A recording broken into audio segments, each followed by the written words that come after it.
Hi, I'm Megan, and you're listening to Two White Girls, stumbling through the current political and social climate. Hi, everyone. It is Megan and Katie back at it again. Hi guys, sorry for the lapse in recording. We have Just a had little sickness. just a little illness. We really did try though. Had some hacking and coughing, so we are back though, feeling super better, and ready to dive into our next exciting topic. Before we do that, I do want to remind if we have any brand new listeners, we are Two White Girls Show. And our first two episodes, we have an intro episode. Our first two episodes, Katie and I really go into some areas in which we are serious expertise. So Katie's episode is the second episode. She talks about refugee resettlement as that is her career. And then I talk about the history of education, especially segregation in education, as well as inclusion in education, because that is my area of expertise as a teacher. So if you have any interest in that at all, I know as we're recording this right now, there's a situation on the U.S.-Mexico border that we're not going to go into this episode. But if you have any questions about asylum seeking, refugees, immigration in general, Katie answers a lot of them in that second episode. So if that's something on your radar, even a re-listen might be good. And we will definitely be touching on Yes. specifics at a later time. The refugee resettlement recording is more of a 101 of just overarching themes and overarching information. But there will be more later on, so stick with us. Stick with us. In the next few weeks and months, and we'll have more specifics. So today we are jumping into something that makes us all equal in the eyes of God, with 1 billion other people, and that is being female. Yay! Lady power. Woo woo! So we're just going to be sharing about the female experience. This episode is going to take us a lot of different directions. It's not as pointed as our first two episodes were, so I'm ready for a wild ride. But first, Katie and I would just kind of like to share with you as women where we are in our journey with feminism. Yeah, so we had thought when we first started recording, the Kavanaugh situation had popped up. And we were like, okay, we want to talk about this, but everyone's kind of talking about this. And how can we talk about this in a way that's kind of different? So I think in my experience in general with all matters is that it's giving someone a point of view to latch onto and an understanding. So we thought sharing that way might help certain people who may have other questions, or other women who may commiserate, or other allies, men who are supportive of our experience. But for myself, I was raised by a sociologist and a very sassy woman, to be a sassy, independent woman. Not that they had much of a choice, but being raised by a sociologist who does little experiments on you to see what a fascinating childhood. For example, I played with my father's X-Men figures and Legos and Tinker Toys and Lincoln Logs growing up. Until I went to kindergarten, I never wanted a Barbie. The only baby doll, quote unquote, that I had was an American Girl doll because she looked like me and my friends had one. But I'm not a baby doll person or doll person. They're freaky. They don't blink, or if they do, how? I don't like it. So anyway, a lot of the female experience is based on how our peers or other adults behave or interact. And I was thinking about this the other day about how did I develop my insecurities? Was it I heard my mom talk about herself in this way, so I decided, because I looked up to her, that I would be that way? Did I see it on TV? Did I have friends, their parents? How do you develop these insecurities? And I think it's just this combination of what we're shown all the time. And, just because I'm maybe more self-assured or more independent doesn't mean that I don't have insecurities or, different experiences. I'm now in a committed relationship, but I've been in and out of relationships forever. I'm in a different place in my life necessarily than Megan, and she'll touch on that. But I think it really comes down to that we have these, as women, we have these shared experiences of being women. We all have to use tampons. Oh, it's so gross. Deal with it. We all have to, we all have to deal with, paying more money for the same product as men, pink tax. Um, and I think there's just a lot of different values that we all share. We want to care for other people, we want to support our families, and I think that none of our experiences are that different, but yet their insecurities are different things that have shaped us differently, if that makes sense. Yeah, Does that make sense to you, Megan? that makes total Um, sense. and so that's what's really thrown me for a loop lately is I'm just like trying to figure out like what was it that made me decide that I hated the shape of my feet. Not that Hmm. that's something I'm dealing with necessarily or some, But people will whatever. perseverate. I mean, women will perseverate on certain parts of their body, like your feet. I mean, Right. And it's just like it's so interesting that I have to shave my entire body to look like a little girl. I have to have the perfect hair and perfect skin and perfect nails. Speaking of feet, my toes must look cute and painted. There's just so much pressure on how my exterior. But if I'm inside, I had all these t-shirts from the 90s growing up where it said I was bossy. But then that was supposed to be like we're taking back the word bossy or something, but then it was like no, bossy is bad. the And 90s it's were a just weird like time to grow they up, were a weird time, let me tell you. especially It's like gender it was wise. it was like this culmination of two different worlds It colliding or was. two different age groups colliding where it was like you needed a man to save you, but then you didn't. But you were also a hardcore badass. Yeah, it was. Yeah, it was the coming of age of feminism, I think, for There's a sure, lot of and a and lot not of that things. and not that you didn't have that earlier. I mean, the 60s, there was a lot of push of the word feminism and just what they decided that meant and burning of bras or whatever else. Yeah. Well, And recent. it gets revamped I think every decade or so. But it was just I feel like the 90s was just this really weird mixture of some parents were like, you don't need a man, you don't need to be saved. And then some parents were like, you need a man to be saved. Exactly. Yeah, I think I totally agree. And my brother recently said, I think at Thanksgiving actually, said something very wise to me, which was that nothing grows exponentially except for cancer. So I think the point that like, I'm like, oh my god, that's so true. And he was talking about the economy, but I think it also works with feminism in the sense that in the 60s there was like this big push in the 70s, and then in the 80s you see this drop. So the 90s was kind of like the roller coaster coming back up to like where we are now. And I think I definitely relate to your obsession with where do we get our insecurities, because I did not grow up with a sociologist, but I did grow up with a dad. I mean, he sat me down when I was 5 years old and he was like, multiple times, I mean, I have recollection of this: no means no. When you say no, you don't have to do that thing. And at the time I thought it was that if I didn't want to share my toys, I did not have to do that. So I think that created some issues in my neighborhood group. um, but what he meant was something totally different. And he used to say all the time, because he watched his mother and my nana went through kind of a feminism rebirth after her divorce, and I think he watched his mother in that. And he always used to say, I want to raise my daughter to be able to do things by herself, go to movies and sit in a restaurant by herself and not feel insecure, because that was like a big thing for his mom, the first time that she could sit in a public place by herself without a man, or even just a friend, That's and important. just exist and not have a reason to be there besides I just want to be there by myself. Right. And it is Definitely. huge. And so I had this very feminist father and a very feminist marriage setup, I think, in a non-aggressive kind of way. But I still ended up growing up um, thinking I owed boys certain things. I mean, I remember in my Mm-hmm.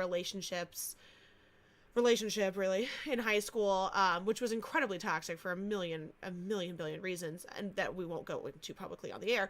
But I remember thinking, if I say no, I could say no, but there's a guilt there. There was like, well, I really should. well, I don't, he's been really nice today, as if it's like some like weird reward. So, and where did I get that from? It certainly wasn't my parents. So you're right. I think it has to come from your peers, from the media, from all those places. Or, I mean, I know my mother made a very intentional choice not to talk about weight in front of me, because her mother used to talk about weight in front of her. And I remember Yeah. the day that I weighed. My grandmother never weighed over 100 pounds sopping wet. Never. My Grammy, never. Just tiny, Wow. tiny woman, tiny woman. And I remember the day that I became 100 pounds, and I was just thought that I might die. But my mom, I get that. yeah, I was in sixth grade, and I was like, oh my god, I weigh as much as my grandmother.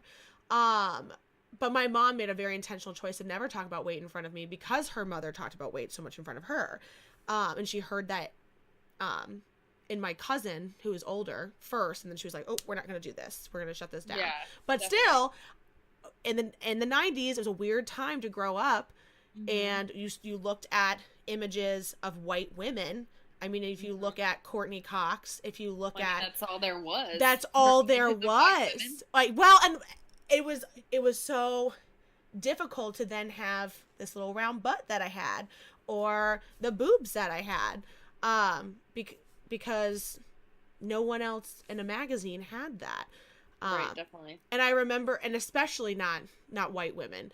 And I think that that's There a were no Ashley Grahams in the no 90s, Ashley guys. Grahams, no Ashley Grahams. And I remember reading a magazine, about article about Beyonce, and this is probably the 2000s, not the whenever Dreamgirls came out. I think it was 2003. Yeah, Um, definitely. A little later. she had to lose weight for that role in Dreamgirls, and they asked her about it, because that's what you ask women about always, their weight. Because the amazing Beyonce, you have her sitting right there. What do you want to ask her? How do you feel about your weight loss? Right. How amazing do you feel? All your career success. Let's talk about your weight. But anyway, they did. They talked about her weight, and she said, "I don't feel like myself. I don't feel like a woman, because I've lost all this weight, and I want to be myself, and myself has these beautiful curves." And she just celebrated, her body, basically, and felt that this dieting was anti celebrating her body. And that was like, I was like, oh my God. It was such a big moment in my life. I will never forget reading that magazine and just thinking, even at the time, I was like, I don't think white women are allowed to do that, though. Hmm. I'm like, oh, You're supposed to look like Kate I'm Moss. supposed to look like Kate Moss, but man, if I could be a Beyonce, you know what I mean? And that was so meaningful for me. So, thank you, Beyonce. Even this little white girl really needed you. And there were a lot of other people who needed you for a lot of other reasons, Right, and definitely. still do. But that was so meaningful. But there wasn't a lot of talk of that. There was a lot of talk of dieting, of how to be thin, of Hmm. how to be the thinnest, and hide your womanness. I guess it was very Right. weird. Well, and again, like, it was like all of a sudden you watch MTV and you see like Spring Break or whatever, and you see these girls in bikinis, and you're like, they don't have any body What's the hair. bikini for? Like, you might as well just be. Yeah, it was very, and then again, not celebrating their bodies either. So there was just no celebration of a woman's body, besides it was used to have sex. I mean, like, that Yeah. was what it was. Manipulation. Yeah, manipulation. And so I think that was really confusing. And even like we said, if you watch the Disney movies, there were always these really hardcore, beautiful and strong women. But there was always an end goal there of a romantic Right. situation, and there was always a thin waist. Always. Shrek was like, that was, it blew people's minds. And I remember someone saying to me, Disney could have never done Shrek, because Disney could have never kept her in that ogre form or whatever. Right. It wouldn't have been acceptable It wouldn't have been because acceptable. everyone has to have this unnatural, even though they are cartoons. I Yeah, mean, they are cartoons, they are but unnatural. it's like unbelievable. And then you have people who still try to look like Barbie with her unnatural waist and like Yeah, and I think Barbie's really trying to make a ridiculous. comeback now, but that's now. When we were little, it was Right. rough. And that's the thing is that it's like, you see all these shows or different things. Like, I don't know if Megan, if you've watched Big Mouth on Netflix. I haven't. It's all about like puberty and like all these really interesting conversations, and it's animated and it's a little weird. It's totally a little weird. Yeah. But it's so interesting to see them have these conversations, and like you have a hormone monster, and like little boys get boners, and then all of a sudden they're masturbating all the time, but then all of a sudden girls get their period, and then it's just a flood of emotions, and then it's you want to lash out at everybody for no reason, and then it's like this also that women being horny and like going through that. It's super interesting. Huh. And there's certain times where I'm watching it and I'm going, what would it have been like to be a teen or a preteen to see a show like this where there's a shame monster all of a sudden, like you should be ashamed of your who you are, and just like all these different things about your sexuality, and it's just super interesting.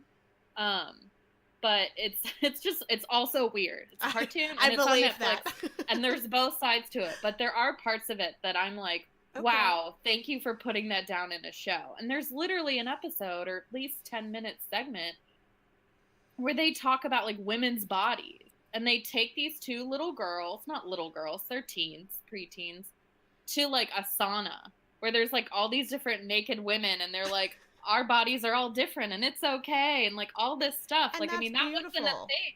That No. wasn't a thing. No. It was be ashamed of yourself. Yes. That, and have a man who will give you your worth And make you feel better about the things that you should feel ashamed of, like your weird but you feet. also should be going to school and getting an education. But like you So can't you can overpower be smart. Yeah, that too. your male counterpart. Yes, don't be too smart. Be smart, but don't be too smart. And I think Exactly. when you start to internalize all of these things and you start to see your body as a negative, I mean, that's where you start to look at eating disorders and things like that. But I think that also plays into what the Me Too movement is trying to bring out. And this idea that women have not been allowed to be sexual on their own ever, really. And not it's not discussed how to be sexual in a positive way, and how to celebrate your own positive body and your own positive sexuality, and you know who you love or who you want to love. That was never the conversation either, because it was a shame monster. It was a shame monster on women too. Like, women have the beautiful box, and don't even think about giving the box to a girl. Like, that's not a thing. So we're not going there. But the box is for a boy. The box is for a very special boy. And if you give the box to the wrong boy, again, don't give it to a girl. If you give the box to the wrong boy, then you're fucked. And it's your fault that you gave it to the wrong boy. Yes. Right. And that brings anyone else's fault. Yeah. It's your fault. Yours. Yes. It's the victim's You spit fault. in the cup, and then did you guys do this in 7th grade? You spit in the cup, and then you like do the water. I don't know, the abstinence only education. Thank you, Ohio. So great. We're still doing it. Still kicking it. But I think that did play into a lot of my guilt factor, and then also my inability to understand, even though my dad was a no means no feminist man, what consent was. Because I felt that I did not have ownership over my own body. Right. And that it was a gift to be given. You give your gift to someone, and it's your fault if it's the wrong person. Yes. When you're not taught how to deem who is right and who is wrong. Yeah. And you're not taught how to celebrate sexuality and without just going ahead and doing the deed. And also, the person who is receiving isn't taught how to receive that. How to receive at all your gift. Yes. Appropriately. No, not at all. Yeah, my God, yeah. Katie's face right now, guys. No, but they're not. And I do look back on high school and realize how ill prepared we were to love ourselves and love each other. At all, because and that's where you get into these trauma-filled situations, and the Me Too movement comes through. I do think that there are boys and that there are men who, I hate to use the word victim, but have fallen. I mean, we're all in the same society, and we're not teaching boys or men how to receive love, and we're not teaching women how to receive love, and we certainly don't know what to do with homosexual love, so everybody just leaves that at so it just becomes this whole giant mess, and then teenagers are really confused, and they're also really horny, and they make these decisions. Josh and I were actually playing a video game. We just bought a PS4. Oh, And nice. yeah, Yeah. Black Friday. But anyway, we're playing a video game, and it's like, I mean, it's about teenagers, and you're supposed to keep them alive. But I really want to, I really want to kill them all, because they're just such teenagers. But there is this, and it's very realistic. But there's this scene where two of them go off to a cabin. Also, like the parenting, like who allows their children to do this? Anyway, we're not going there. There's this scene where two of them go off to a cabin, and they're obviously going to have sex. They, Yeah. are really into it. But then, as the night progresses, there's creepy things are happening. Whatever. The girl starts to feel uncomfortable. Like, you can, like, the girl character is like, oh, I don't really know, like, I'm just not really sure that this is what I wanted. And you can see the guy character, and this is something you're just watching, you're not in control of any decisions at this point. The guy character is like, no, like, it's okay, like, I'll do anything for you, I'll be there for you. And watching it play out, I was like, shit, this is high school, and this is how we all talk ourselves into these actions that nobody was ready for, because nobody prepared you. Nobody prepared that little girl. She's not real, but this little video game girl, for what she was supposed to do in a sexual interaction where she started to feel uncomfortable. And nobody prepared this little video game boy with what he was supposed to do when someone else is feeling uncomfortable with a sexual interaction. And it's not saying like, oh, baby, no, it's okay, let's keep taking your clothes off. Like, that's not the answer. But that's the answer that your penis gives you. So if you don't have the other side, you're thinking with a different head. You really are. And if you it wasn't put in the first head what you were supposed to do, then there's nothing there to combat that. So, I know a lot of. Oh, go ahead. Sorry, no, you go. I know a lot of men feel, a lot of great men feel, I don't want to say attacked, but just off about the Me Too movement, and I think that that's really what it comes down to, is that we all have to. Not even unlearn, because we didn't learn. We have to learn how to be in appropriate relationships with each other.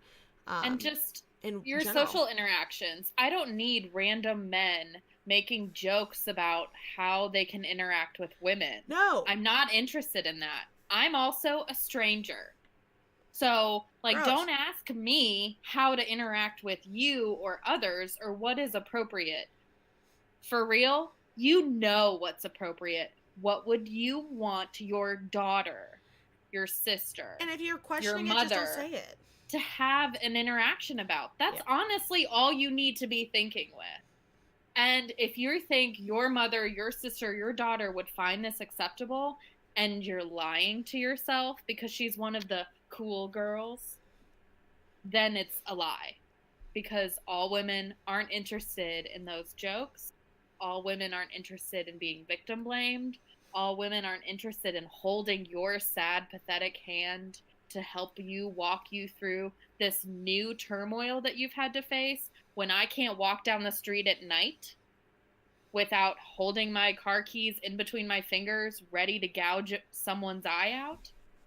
And by someone, we all know who is going to attack. Yeah, and I think I totally agree. And I think I saw this thing on I think it was Facebook, going around, and I don't know how true it is, but it was interesting at least. But it was Always about, be careful with the things on Facebook, everyone. Yes, or the internet in general. But it was interesting to say the least, and it was about this scenario in which a professor asks a group of college students. He draws a line in the middle of the board. He puts men, women on each side, and he says, men, what do you do every day to not be sexually assaulted? So the men kind of sit there for a second, and they're like, well, I don't, they come up with like one thing, and they're like, we don't really think about it. He said, okay. He's like, women, what do you do to not be sexually assaulted on a daily basis? And the women were like, hold on to my keys, check the back seat of my car, always lock my doors, call a friend on the way home. I mean, like, there's a million different things. I have pretended to walk up to a house pretending it's mine because a car is following me, and I think like, if I just get to the door, maybe they'll speed off. And thank God they did. Like, there's a million different things. Walk up to another woman in any situation, anywhere, and be like, can you help me? And just like talk to me so I can avoid someone else. There are now things you can say to bartenders to let them know that you're on a creepy date or you can't get out of a situation. I mean, there's a million different little things that women do and think about on an everyday, regular basis, that men don't have to think about. And that doesn't mean to say that there aren't men who haven't experienced sexual assault and there aren't men who haven't experienced rape. That's not true. That's a whole there's a whole issue within that. What's saying is that all men do not walk around with their keys out in the middle of the night running to their car, because at any place at any time, whether you're in a city, suburbs, country, whatever, Mm-hmm. you could there could be a situation. And if you're thinking in your head it's that person's fault for being out at night, you're part of the Where problem. well, and I mean it's like night here. It's okay. Again, I'm in Ohio. It is night here at like 5:30. Like, you want me to stay inside Yeah. at 5:30? Come on now. I mean, it gets dark pretty fast. And darkness And isn't no even one's the only factor. and it's also just like, okay, so another white straight man can walk down the street at midnight and feel slightly uncomfortable because it's midnight and it's nighttime. But if he gets attacked, it's just like, oh, well, whatever. I get attacked. It's my fault for being outside and being there and putting myself in that situation. Or it's all, So the what were you wearing conversation. right. So I just have worked to never put myself in that Situation. Like, if I'm gonna leave my friends at the bar and take a lift home, I'm on the phone the entire time on the way home.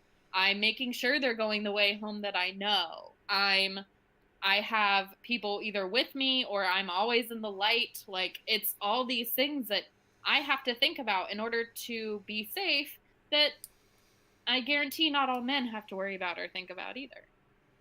Totally So, agree. Yeah, deal with it. Yes, yeah, deal with it. Or at least listen to it.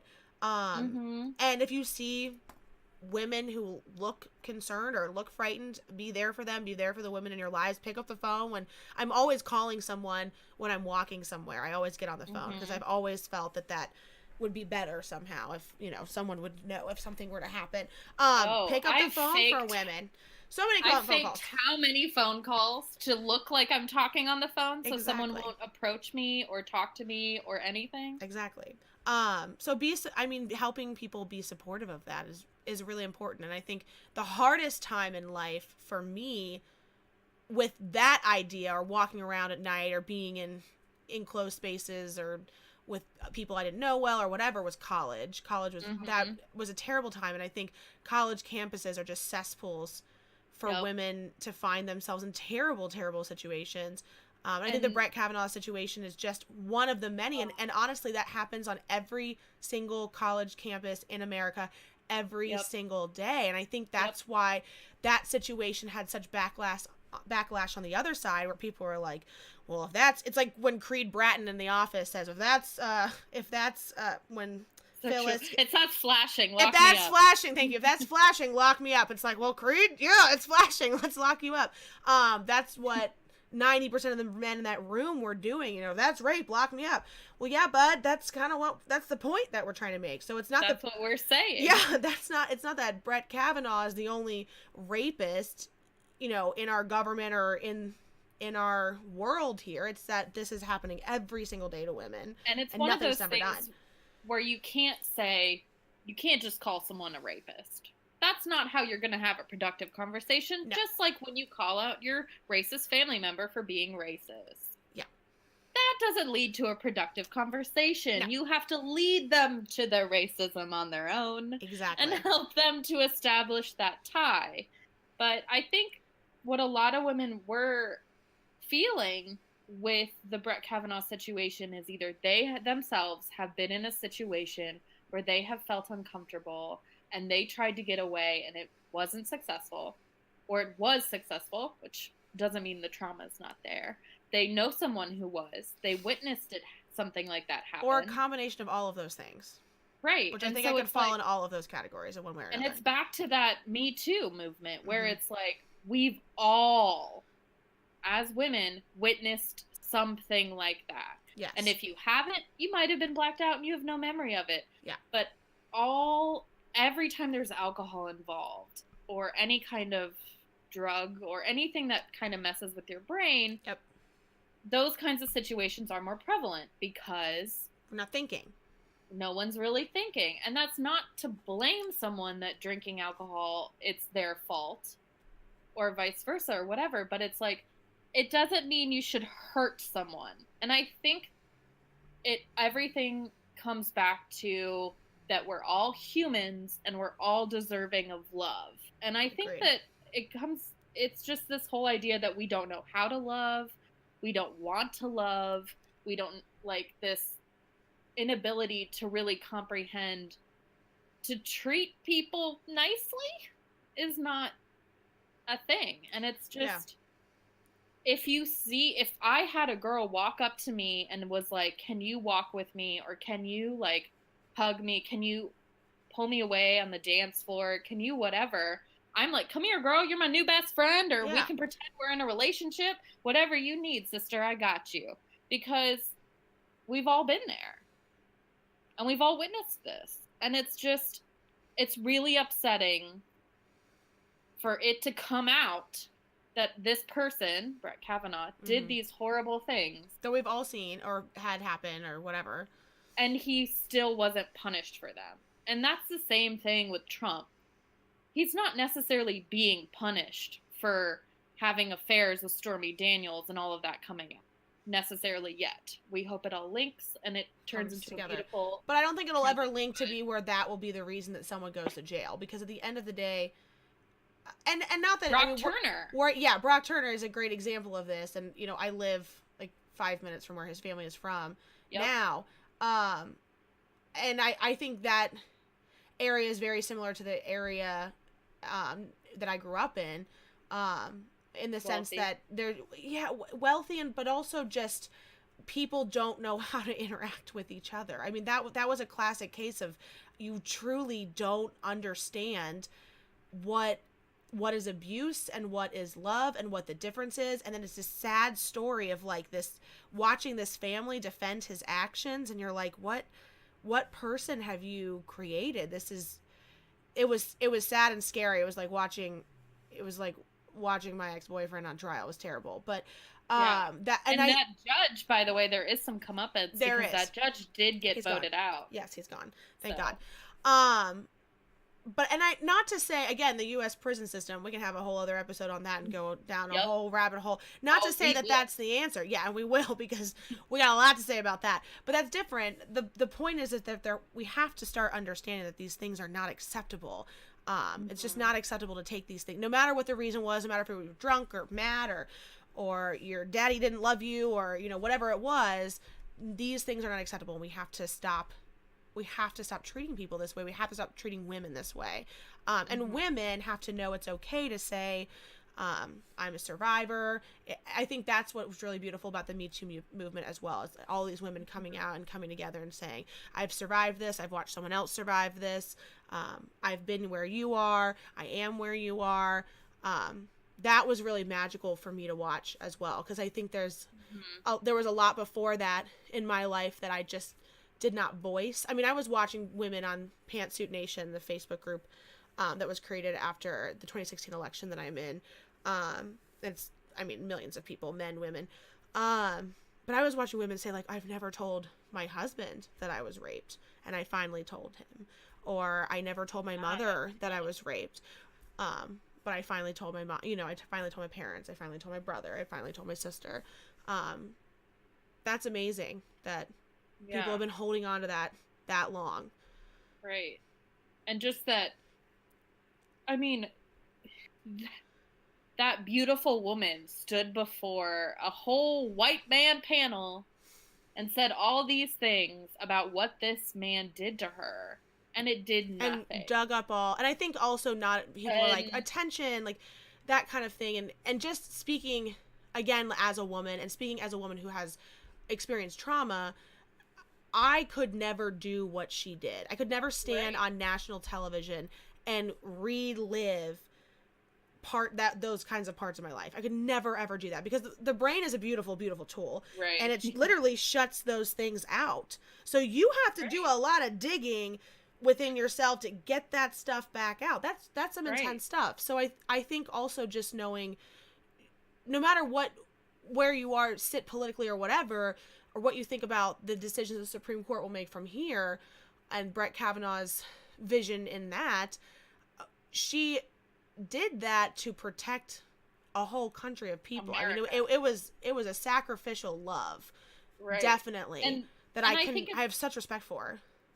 And I think it's just, that's why women don't come forward.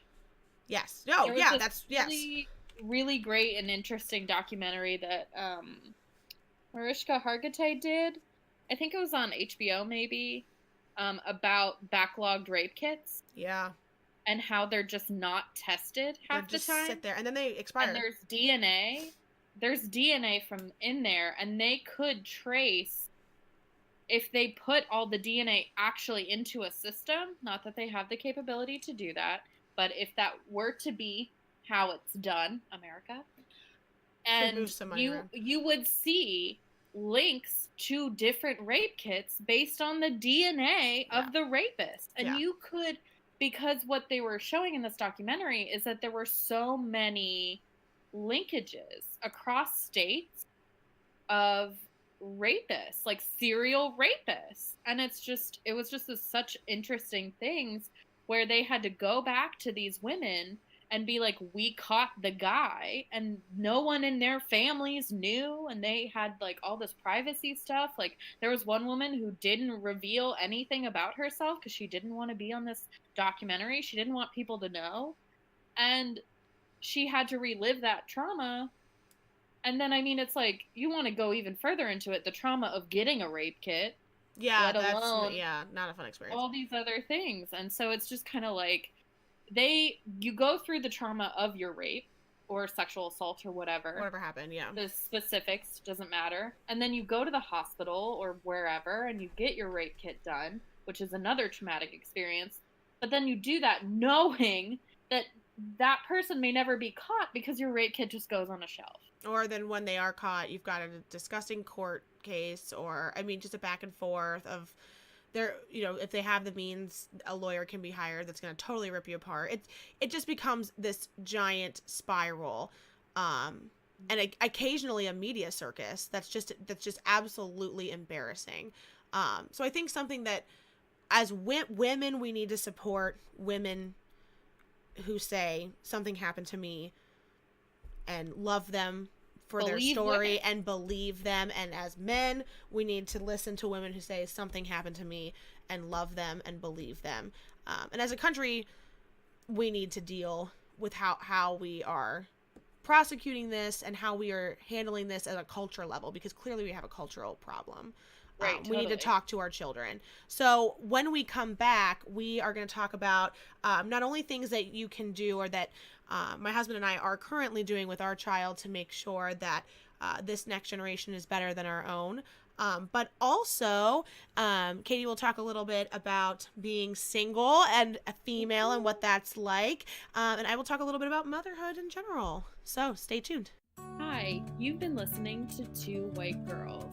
We just want to take this time to talk about our blog and what is available on it. We send out tons of resources, different books or movies to watch, different things to catch up on everything that we're talking about. You can also follow us at our Twitter handle, which is at 2whitegirlshow1.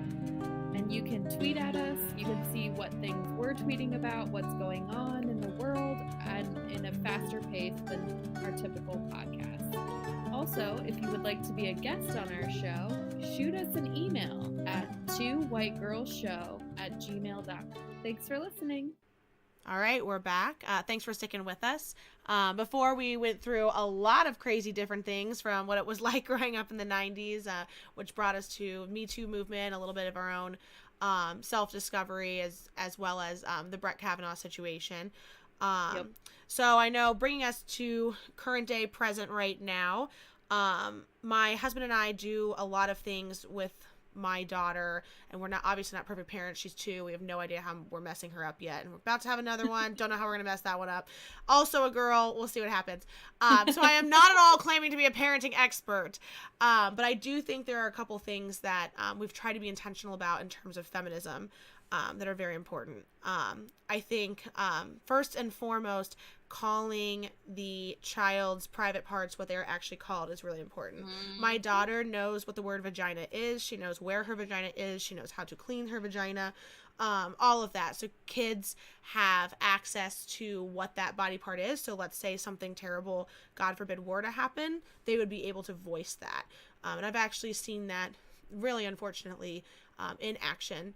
um, before with children, where children who know what their body parts are able to express more clearly something that has happened, or even prevent something from happening by knowing that it's not appropriate. So that's pretty awesome. So we talk to her a lot about her body, and not in a sexual way, just in a very like scientific, that's what that is kind of way. Right. So that's Which super makes sense. important. Yeah. Tell them what it is. Don't call it a hoo ha. Don't call it a pee wee. None of that. None of these weird words. So because it also shows the kids that you're embarrassed of the word. Yeah. It's a penis. It's a vagina. Those words are not frightening. They're just words. They're scientific words. They're scientific words. Yay, science. I also think just having the media, whether it be books or movies or television shows that they do consume, and this is getting easier and easier every single day, be inclusive of women and all different types of women. Right. Feminist Baby is a fantastic starting place. She wrote this adorable little baby book, but now she also has these little board books of different fantastic feminist women. There are women of all I saw shapes, one. sizes, races. Yeah, I'm sure Yeah. if you come to my house, they are literally everywhere. We read them all the Yeah, I time. love them. It's The really cool. feminist trailblazers, that stuff is really, really important because Charlie Joe and soon our daughter, Theodosia, will be able to look at these books and be able to see role models for themselves. And if we do Right. have a boy can see strong female role models and not be threatened by them because he's 3, and what the heck is he threatened by? Nothing. He barely knows his own gender. And gender is fluid, so that's a whole other thing as well. So Mhm. just making sure that kids have these different media aspects to gain role models that are outside of their parents at a very early age, and being careful with your language. Something I'd Yeah. worry. Oh, what were you gonna I say? was going to mention just something that I've noticed that you guys have been intentional about, and something I purposely tried to be intentional about with my interactions with your daughter has been not to necessarily talk about how cute she is Mm-hmm. or how pretty her dress is or whatever, because it's not about what she looks like that matters. And I feel like, I don't know, I've seen this more um, in the Midwest than necessarily out here, but that doesn't mean that doesn't happen out here either. But just We're always the 10 years behind. idea that, not to say that it's not happening out here, I don't want to get that impression, but it's just, it seems to be this idea that what's important about a child is how, especially a female child, how she looks. Mm-hmm. And I know you guys have been intentional, but you can't prevent others from being like, oh my God, You can't. Charlie's so gorgeous. Gushing, yeah. You're so pretty. Aren't you so pretty? And what's unfortunate, and it's not unfortunate, but my daughter definitely takes after my husband. My husband's family is very objectively attractive. Um, and by societal standards, very beautiful. The women in his family are very beautiful. They age beautifully. So Charlie Joe is very beautiful. She's a very beautiful child, objectively, Right. not as her mother. So it's hard because people will stop us in the street and say, "Oh my gosh, your daughter is gorgeous," or "She is so beautiful," and you want to take that compliment. I think usually I just say pretty and smart, pretty and smart. My mom's been doing that, pretty and smart, pretty and smart, because you don't want to not take that compliment. Or just turn people off completely. Right. But at the same time, you don't Thanks, want. but no thanks, random Yeah, human. yeah. But you don't want her self-worth or value to be in that beauty. Whether a child is attractive or not, or beautiful or not, because all of that's so subjective and ridiculous. Right. Yeah, I think that is a huge thing, especially in the Midwest. Like I kind of said, we're always like 10 years behind, so it takes us a little extra to catch up to the coast here. You guys in your hurricanes. We're just trying to get there. You'll get one eventually. Well, don't worry. yeah, We'll fall eventually, off. eventually, And then, the wind will come. Yeah. So I think those just those little language things are so important with children, and also in the way you interact with each other, and setting up. If you're not married, the relationship. If you're married, the marriage.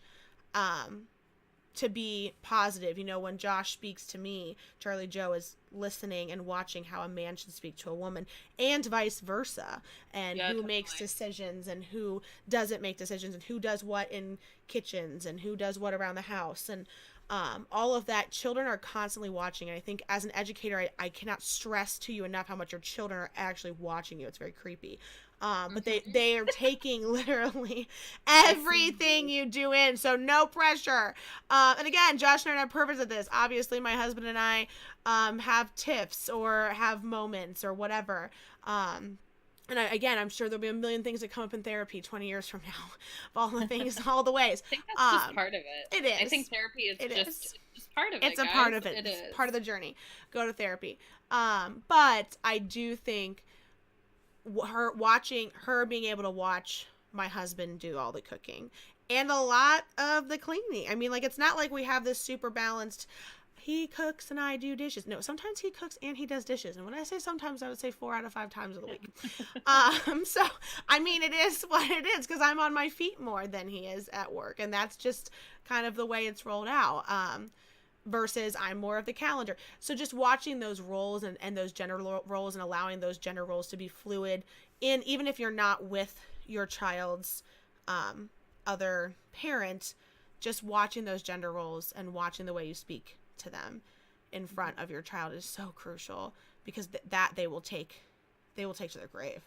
Right, totally. Because I mean, my parents got divorced when I was 10, but I could probably count on one hand the number of times I saw them fight in front of me. Like And the that's so full fight. important. So important. And like, I mean, my brother was 2. I never had to go and take him anywhere and have them stop fighting. I mean, the real fights that were in front of me started once I got divorced.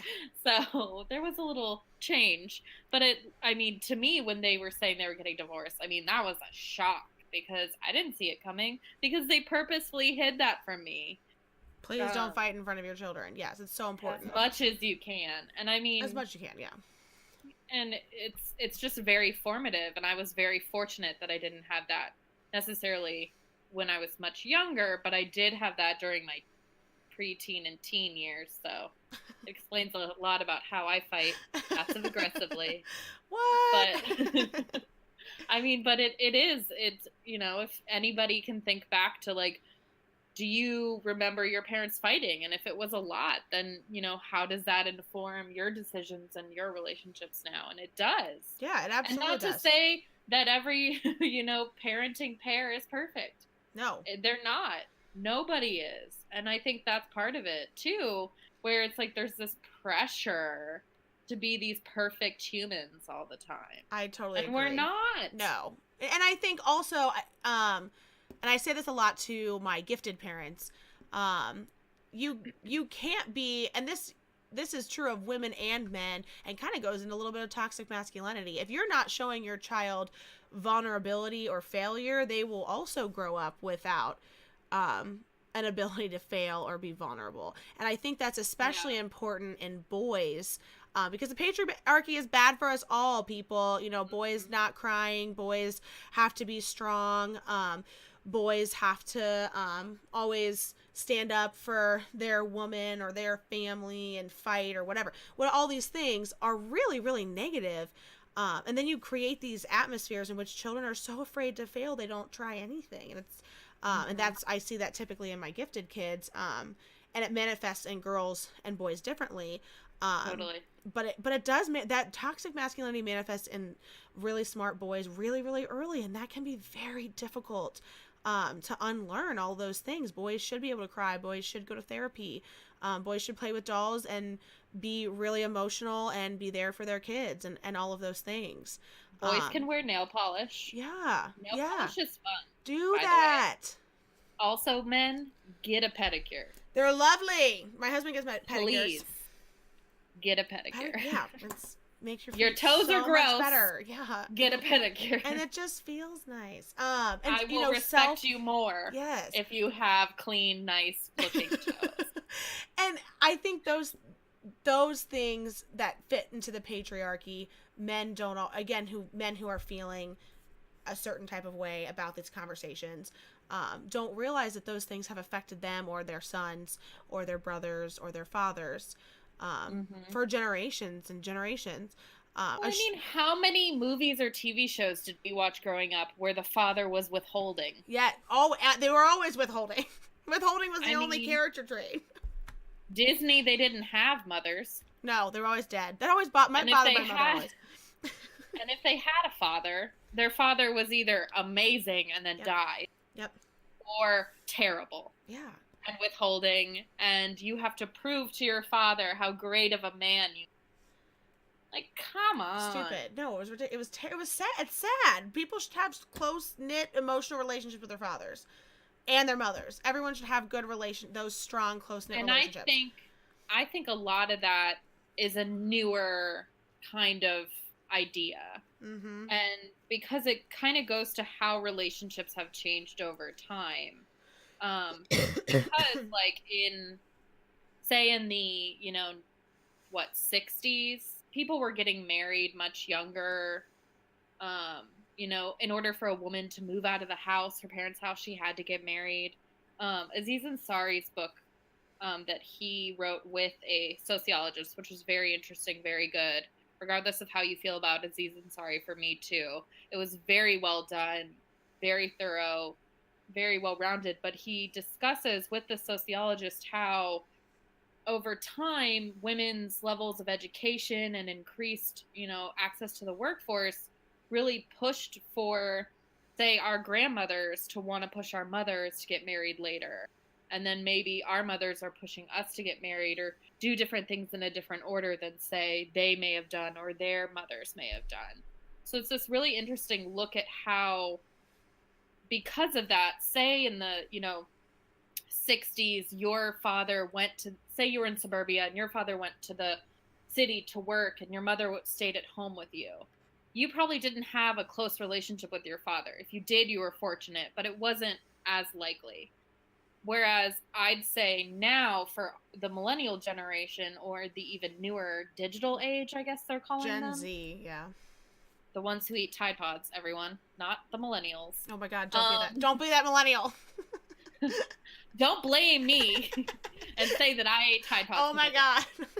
I just don't want to get into it. Anyway.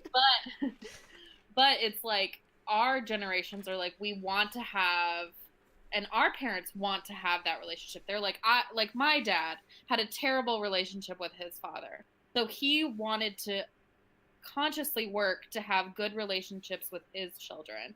And even though he may have been working or he may have been out of the house more, he purposely made conscious decisions to build those relationships with us because he didn't really have one necessarily with his father. So then, say me and my brother, are to have children, then we would probably want those same things with our mates to then have with our children. Agreed. So it's kind of this, it's more of a newer idea that toxic masculinity is upsetting and terrible, and that it is a thing. I don't think anyone labeled this or discussed this. No, actually, 10 years ago, when we were watching, Josh and I really enjoy the show This Is Us. I like to cry to it. My husband is a crier, yes. And they are this, not like, sorry to spoil anything, but this season they're going into the father Jack's situation in Vietnam, and that really has watching that through the impeccable acting has really rounded out for me that generation of men, and what they went through, and then to never speak of it again. And I think that embodies toxic masculinity in of itself. That you went through this disgustingly traumatic, disgusting war, came home to some disgustingly traumatic situations. A lot of you already had disgustingly traumatic situations because you didn't go to college for whatever reason, because if you went to college, you got out of the war. And then to come home and not speak of any of that ever again, and then think that you're going to have totally normal relationships and totally normal families and lives and just move forward, like pick up and move forward. Yeah. Like, that's insane. And it's so interesting to watch that. And I think that did trickle down. And I think war does have a big part in our culture and in that, that idea that, primarily men have gone through these really traumatic events, and been told that you should just come home and pick up and like move forward. That trickles down into generations. So totally. I think now people are just now starting to talk about that in veterans as well, men and women, depression and that trauma and dealing with all of that. So that stuff, I mean, it's just really important to talk about your feelings, men and women. And I think it's so hard when you don't do that. I think the other thing with dads that we've noticed a lot with my husband Josh, is that a lot of people will discredit fathers too, or just allow them to get away with more. Because it's a dad. Like there's a He's babysitting. I literally got him a tank one Father's Day. I was like, I am not a babysitter. I'm a father. Because people will legitimately. I've had hundreds of people say that to me. It's either who's with Charlie Joe, the other 50% of this relationship. The other 50% of her DNA. Half. Yeah, the other half of her DNA is with her. Yes, and she's fine. Or is Josh babysitting tonight? No. Josh is just living his life, breathing with his child as he does every other day. I just don't happen to be there. So it's fascinating to watch people's reactions of me walking into a room without the two of them. And I don't think people mean it in any kind of gross negative way, but it's just very jarring for them. Like now that I'm a mother, I've been a mother 2.5 years now, but now that I'm a mother, I should always be in that role. And when I'm not in that role, it's really liberating for other people to watch. Like, oh my gosh, I'm so happy that like you're doing things even though you're a mom. I'm like, oh, I'm still a human being. It's amazing. Yes, I'm like a celebrity. I pick up my dry cleaning too, guys. But I grocery shop and buy spinach. Yeah, it's great. Yeah, or on the other end of it, it'll be like, where's your family? And I'm like, well, they're at home, and I don't know why I have to answer that question 6,500 times, because nobody's asking Josh where I am, but they also let him off the hook in a way that's really, I think, harmful to dads. Dads are 50% of the equation, so he is just as capable as I am. I mean, the only thing he can't do is breastfeed. That's it.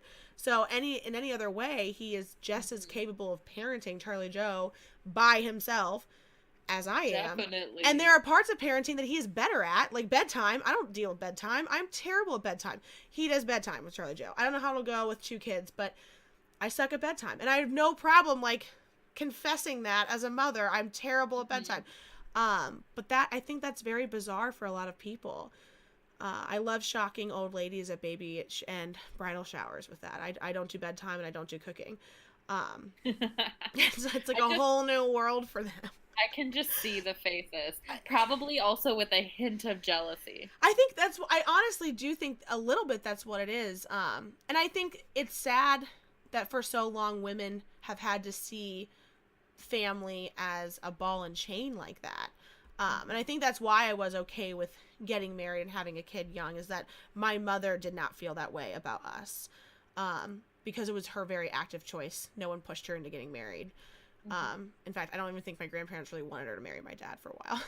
But they came around. But I was very much her active choice, and so she never felt like we were a ball and chain to walk around. But I do think there are a lot of women who were not forced by their husbands or anything, but just like society kind of forced them into marriage and kids. And I think that's why millennials are so hesitant to get into that, and we should be hesitant to get into that, because if you're feeling that way, you don't want to have kids and put that on a family and then feel miserable the rest of your life and wake up at 50 and have an affair or whatever it is that people are doing these days. So exactly. It's just very interesting. Well, it's like the divorce rate's going down because millennials aren't getting married. Yeah, because or at least the one being intentional about marriage, and I think aren't getting married. I think we're still too young to say we're not getting married at all. You can get married at any age, and millennials, the oldest millennials are 35. I think it goes down to 81, so they are 38. 38, almost 40. So you can still be getting married and having kids at that time. So it's not that we aren't doing those things yet. We haven't read the end of that story yet, but it's at least being more intentional about it, which I think is a feminist movement, to be more intentional about marriage and family, and if that's what you really want. And it comes back it's to, a vocation. I don't have to. Yeah, it's a choice.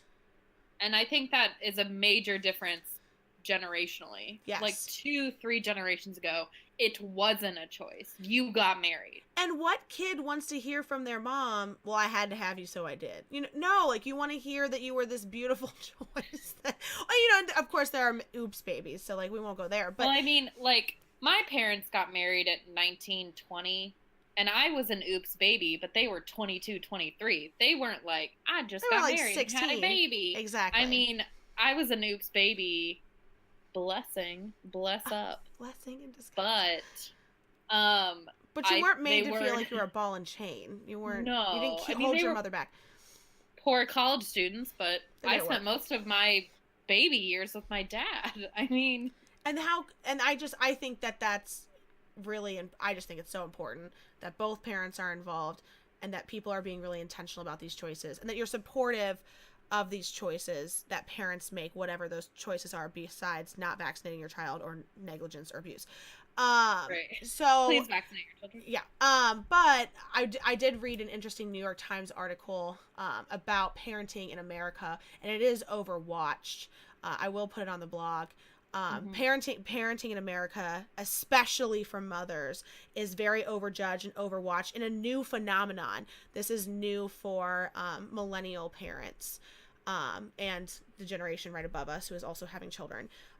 People would watch a mother leave her child in the car for a moment to run into a gas station or run into the store to grab something, which I was left in the car to grab something with, you know what I mean, like 20 Yeah. seconds, maybe 10 minutes tops. You're not leaving them long periods of time to like stifle and die in these news stories that we see. Yeah. It That's not doesn't what it happen is. that often, y'all. No, that's why it's a news story. And I was left all the time to do those things in a totally normal way. But they'll have people watch that scene, and people are so difficult on the mother. I mean, just like, what is she doing? Like, she's so irresponsible. She's lazy. And like getting a kid out of a car seat, guys, like, oh my God. It's like a whole thing, and then trying to convince them to get in the car, or like if they're an infant, like it's a whole extra 25 minutes As for a what could be person a 5 minute thing. as a person who had to put babies in car seats really randomly, and they were not my babies, and then these car seats were not regular car seats that lived in my car, hell. It's terrible. Hell. It's terrible. So I can relate to the notion of be like, I will be back in 25 seconds. You are, in the third grade. You are going to be fine. Because in third grade, you should still be in some kind of booster car seat situation.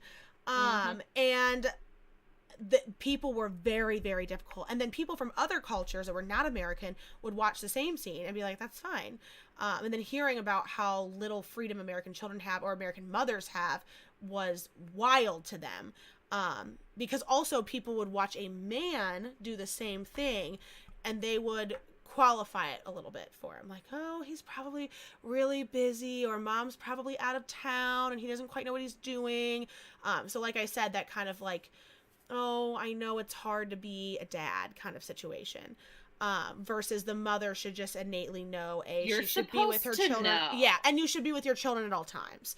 That there's I just want to nothing point out that I separate. haven't had a child and no one has taught me anything. I have not received a manual in the mail. The stork has not delivered something to No, me and they don't. with a how to prep book. They do not. So, still waiting And I to think get one. as women in general, whether you're a mother or not, being supportive of other mothers and their choices, whether their choice is to travel without their kids, never travel without their kids, whatever, just being supportive, have a career, don't have a career halfway through the child's life, whatever it is that you're doing, being supportive of that, and also being supportive of the men in those awesome feminist badass ladies' lives, who are supporting their children as well, and just not calling them babysitters, or just knowing that they are just as capable of parenting, because it's a lot of pressure for a mom to think that she's the only one to be capable of that. Right, definitely. And it's not one-sided.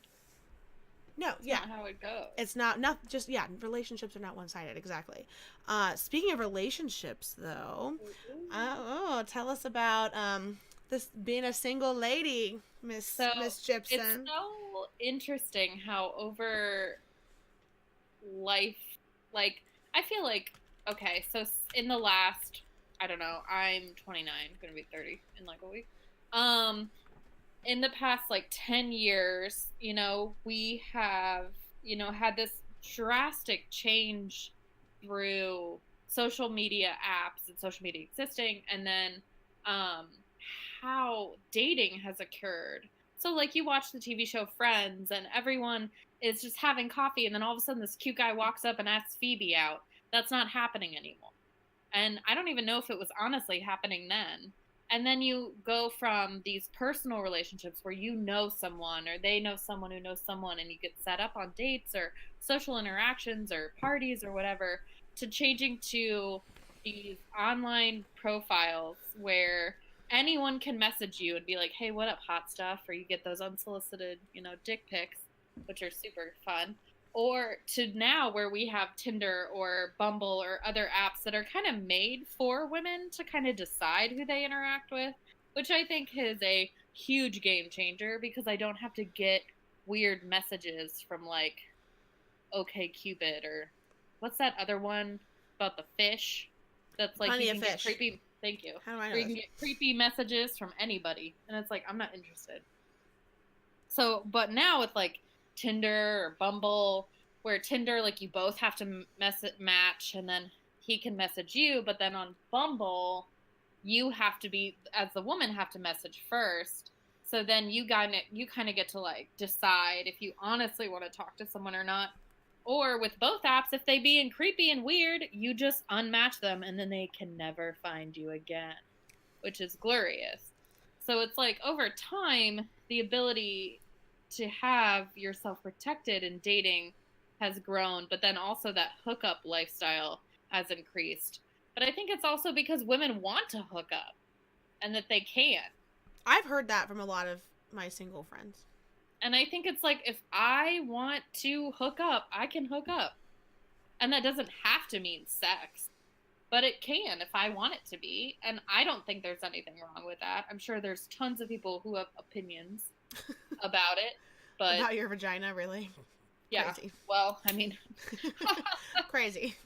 kind of what we're talking about here. But I mean, I think, I've been in a variety of relationships where, I've met my current boyfriend on Tinder, and it's just how it's happened. And it's like, especially with moving out on the East Coast and kind of being out here, it's also a great way just to meet people, which has been kind of fun most of the time, as long as you're doing it in a safe and productive way. And if you don't know how to be safe with online dating, we can have another conversation about that at another time. That might be a good blog post. Yeah, there's definitely tons of ways to be smart. I've been very intentional about how I interact in those kind of ways, just because I'm very focused on who the person is, what are they saying about themselves in their profiles, and how they're interacting with me initially. Are we having real conversations, whatever. And I think it also plays up to like where I'm at in my life now, but it's still something where there's tons of judgment for it. I don't think online dating is frowned upon as much anymore, because I think it's so normal in our society. It's not Friends, so TV show from the 90s. That's not real. So it's just, it's this interesting look at, it's socially acceptable now, more so now than ever, to be single. But then when you go home for Thanksgiving and you're around different family, older generations, or other family members who may disagree with you, you do get those kind of off-putting questions. Or, I have one of my aunts who's a beautiful human being, but is a very interesting Catholic Republican, which right now is an interesting dichotomy, which I know we'll talk about it in future times. I got you on a podcast. Yep. Who will be like, so are you in a relationship yet? And I'm just like, well, Aunt Liz, I'm not. Or, but yes, I love you. I am. It's great, because I need a man to qualify. Like, but let's talk about my career and lots of other great things. Yeah, like, let's talk about that so we can argue about that instead. Yeah, I see. Okay, you don't see a lot of eye to eye a lot. Never mind. There's not much to say. Well, I mean, then I'm just like, so welcome the stranger. Anyway, so it's a fun time, but it's still like this idea that I need a man to help me. But then I'm like, I want to clap back with some of the like, you got divorced, honey. Like, how's that going for you? You're on your own all of a sudden. So I've gotten less of those texts as time has gone on. So I think that's a very interesting thing. Because my mom's the youngest of 7, so they're much older, but I was talking to another one of my single friends, and she is single. She's not in a relationship at all, and she went home obviously for the holidays. And two of her cousins just got engaged, I guess like that week or whatever. So we're celebrating that. And so then, the eyes start to go across the table as they're Oh discussing God. wedding. Then, I mean, like, and I can envision this in my mind's eye.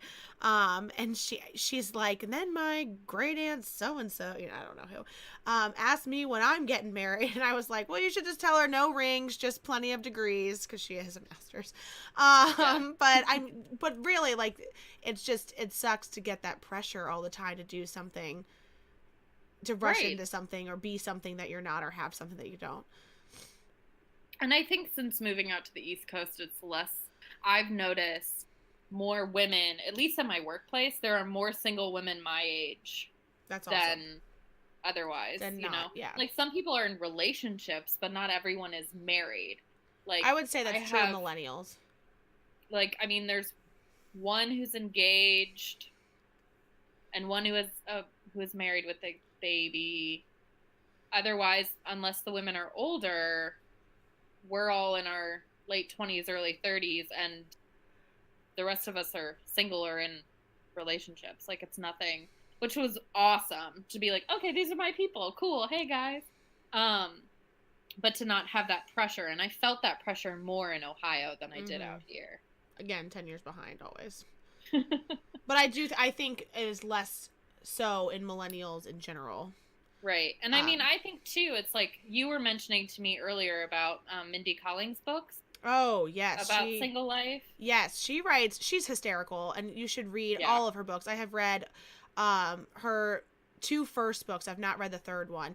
But I highly recommend it because she is just totally herself. She tells very real dating stories about her very real dating life with absolutely no agenda whatsoever, in Mm-hmm. just a really liberating way. I mean, just to share weird mishaps or interesting tidbits, and she sprinkles other things about her family, about her career, all throughout. But it really is just, I mean, she's unapologetically herself, which I think Yeah. is something that in general, especially in dating, or in whatever lifestyle a woman chooses in defending said lifestyle, Mm-hmm. um, being unapologetic is difficult.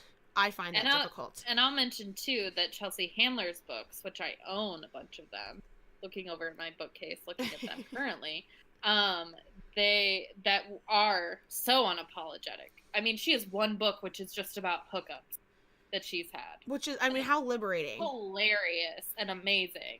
But we'll definitely put those up so people can see um, these really amazing books written by women about their personal lives that are just and single life. And I mean, Chelsea Handler, unapologetic, also about not ever having children.